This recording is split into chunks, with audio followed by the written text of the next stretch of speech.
Ava Montgomery's birthday began with quiet hope, a small table at a dimly lit restaurant, and the nervous excitement of a blind date.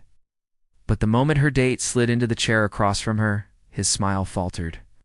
Within seconds, he shook his head and said, "You're not really what I expected. It's not my type." Then he walked away, leaving her alone with the flickering candle and a deep, aching embarrassment that seemed to pierce every fiber of her being. Before I tell you what happened next, tell me in the comments where you're rewatching from. I love knowing who's listening. Ava pressed her hands to her face, inhaling sharply as whispers from nearby tables brushed against her ears. The warm scent of baked bread and faint perfume from other diners felt suffocating now. She wanted to disappear, to retreat into the quiet shadow of her own disappointment, but a soft voice interrupted her spiraling thoughts. "Are you crying, little girl?" No older than 7, stood beside her, wide-eyed and earnest. Her tiny hand reached out, brushing Ava's arm gently. "I didn't mean to scare you," she added quickly, sensing Ava's hesitation. Ava blinked, her tears catching in the dim light. "No, it's okay." "I'm fine," she whispered, though the quiver in her voice betrayed her. The girl tilted her head, studying her. "You don't look fine." "Birthdays are supposed to be happy." Ava's chest tightened. She wanted to tell this little stranger that birthdays rarely were, that some days they were filled with disappointment and rejection. But before she could answer, the girl's small hand clasped hers.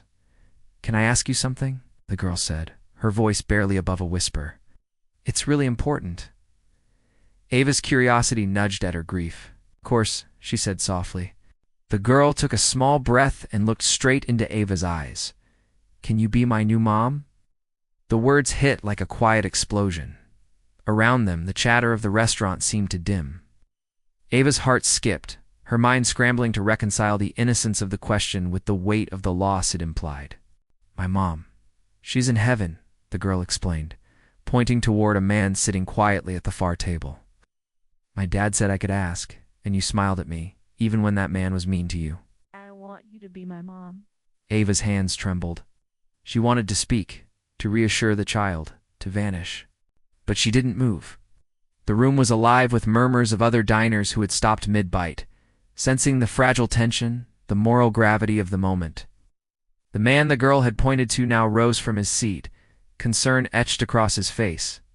"Emma," he whispered, gathering his daughter in his arms. "I told you not to." His eyes fell on Ava, and he froze, understanding dawning.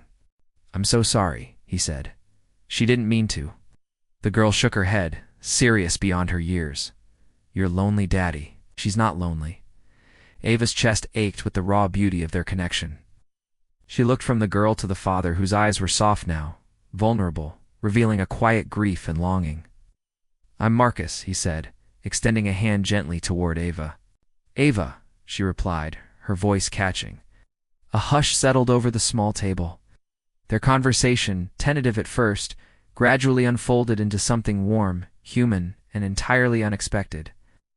The child's hand remained in Ava's, a lifeline bridging grief, hope, and the unspoken need for family. She realized slowly that sometimes connections arrive in ways you cannot plan, that sometimes heartbreak paves the path for kindness, courage, and love.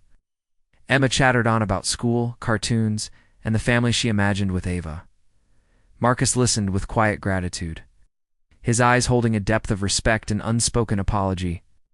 Ava smiled, truly smiled, for the first time that night. The weight of humiliation, of rejection, of being deemed not enough by a stranger, slowly lifted. Instead, it was replaced by fragile hope and the realization that love, unexpected, sudden, and brave, could find its way into even the darkest corners of life. Dinner ended, but no one rushed away. Emma skipped beside Ava as they walked out into the cool night, the city lights glinting on wet pavement. Marcus fell into step beside them. Ava felt a new warmth, not the fleeting heat of attraction, but the steady, gentle pulse of connection that promises something lasting, because kindness doesn't vanish, it waits, and it finds its way back.